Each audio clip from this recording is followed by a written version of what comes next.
हमारी संस्कृति, हमारे संस्कार सदा रहें हमारे साथ। सब्सक्राइब करें तिलक। प्रार्थना की खुशबू, साइकिल प्योर अगरबत्ती। अक्रूर जी, कृष्ण यदि भगवान है तो हमें उसके लिए डरने की कोई आवश्यकता नहीं। जब नाव से हम मझधार पर पहुंचेंगे तो नाव के उलटने का नाटक किया जाए। कंस के सैनिक और गुप्तचर तो देख ही रहे होंगे। इस नाटक से यह सिद्ध हो जाएगा कि नाव के उलटने से कृष्ण के साथ अक्रूर भी नदी में डूब गया, परंतु हमारे गोताखोर साथी हमें बचाकर पानी के अंदर ही अंदर दूसरे किनारे तक पहुंचा देंगे, जहां एक निश्चित स्थान से हम लोग भेष बदलकर मथुरा से बाहर निकल जाएंगे।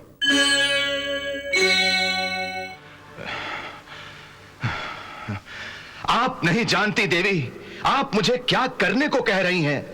इसका अर्थ आप समझती हैं? हाँ, मैं अच्छी तरह समझती हूँ। आप एक निर्दोष बालक को एक कसाई के हवाले करना चाहती हैं, जो उसकी हत्या करना चाहता है, उसका वध करना चाहता है। मैं जानती हूँ। और फिर भी आप मुझे कृष्ण को मथुरा लाने की आज्ञा दे रही हैं। मैं कृष्ण से क्या कहूंगा, क्या कहूंगा उससे कि आपकी माता ने आपकी हत्या कराने के लिए आपको मथुरा बुलाया है। इतना कुछ कहने की आवश्यकता ही नहीं, बस इतना ही कहना कि उसकी मां की आज्ञा है कि वो आपके साथ मथुरा आ जाए। यदि उसने पूछा क्यों, यदि उसने आने से इनकार किया तो? यदि वो मेरा पुत्र है तो ना क्यों पूछेगा, ना इनकार करेगा। बस मां की आज्ञा का पालन करेगा। कुमार, मैं हाथ जोड़कर विनती करता हूं, आप इनसे कहिए इनसे कि ये अपना आदेश वापस ले लें।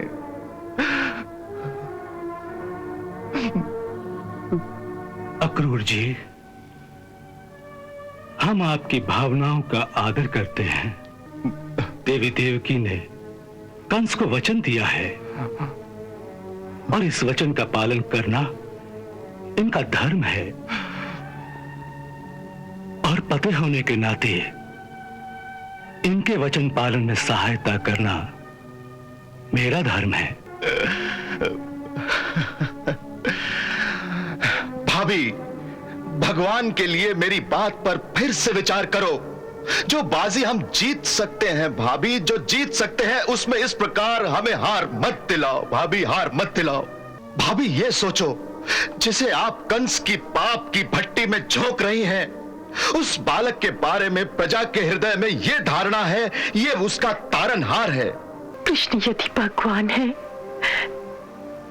तो हमें उसके लिए डरने की कोई आवश्यकता नहीं। वो अपनी सुरक्षा स्वयं कर सकता है। और यदि वो सिर्फ मानव है,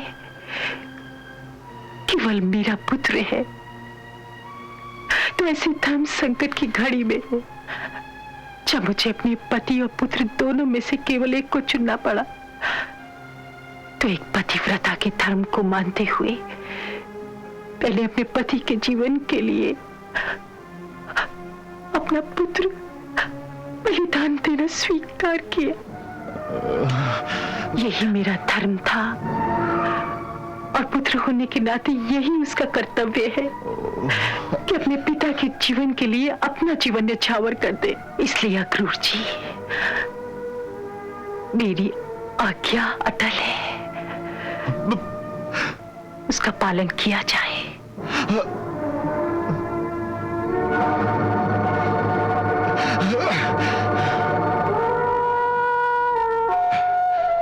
मैंने लाख लाख मिन्नतें की, लाख लाख मिन्नतें की, परंतु उस पतिव्रता नारी ने ना अपना निर्णय बदला और ना ही अपनी आज्ञा।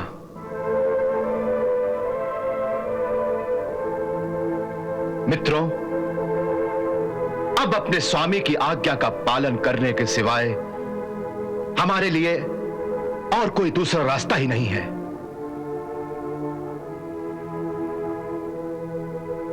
इसलिए मैंने आप सबको इस गुप्त स्थान पर बुलाया है कि शायद अब भी उस विनाश से बचने का कोई ऐसा उपाय हम सब में से किसी की समझ में आ जाए, जिससे आज्ञा का उल्लंघन भी ना हो और हम अपने राजकुमार के प्राण भी बचा लें।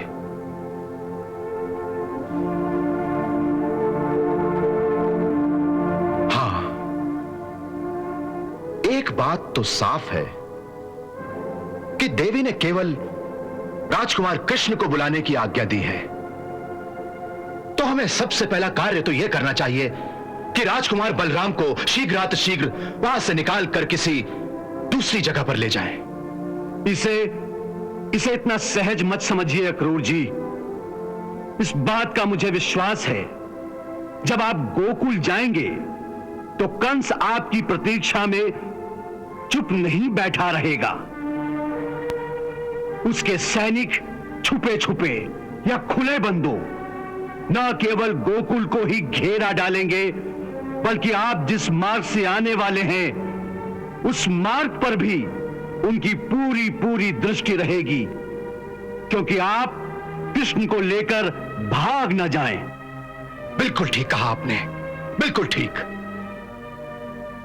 इसके लिए मैंने सोच लिया है कि मुझे अपने वीरों का एक आत्म बलिदानी दस्ता चाहिए, जो आवश्यकता पड़ने पर अपने प्राण देने को तैयार हों।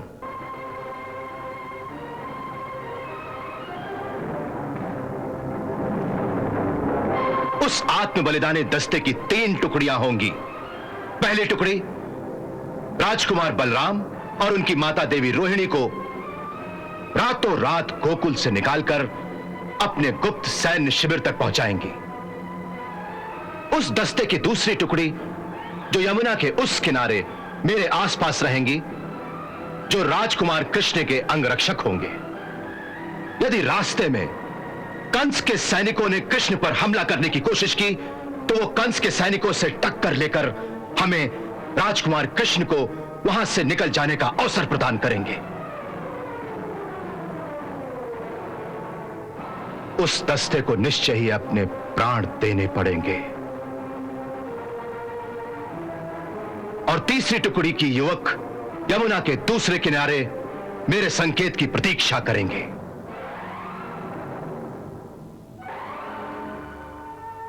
मेरे मस्तिष्क में एक अद्भुत नाटक की योजना सूझ रही है। कैसा नाटक? मथुरा आने के लिए हमें सिद्ध घाट से नाव लेकर यमुना तो पार करनी ही होगी। हाँ। तो नाटक यह है, जब नाव से हम मझधार पर पहुंचेंगे तो नाव के उलटने का नाटक किया जाए। कंस के सैनिक और गुप्तचर तो देख ही रहे होंगे। इस नाटक से यह सिद्ध हो जाएगा कि नाव के उलटने से कृष्ण के साथ अक्रूर भी नदी में डूब गया, परंतु हमारे गोताखोर साथी हमें बचाकर पानी के अंदर ही अंदर दूसरे किनारे तक पहुंचा देंगे, जहां एक निश्चित स्थान से हम लोग भेष बदलकर मथुरा से बाहर निकल जाएंगे। सुंदर योजना तो अच्छी है,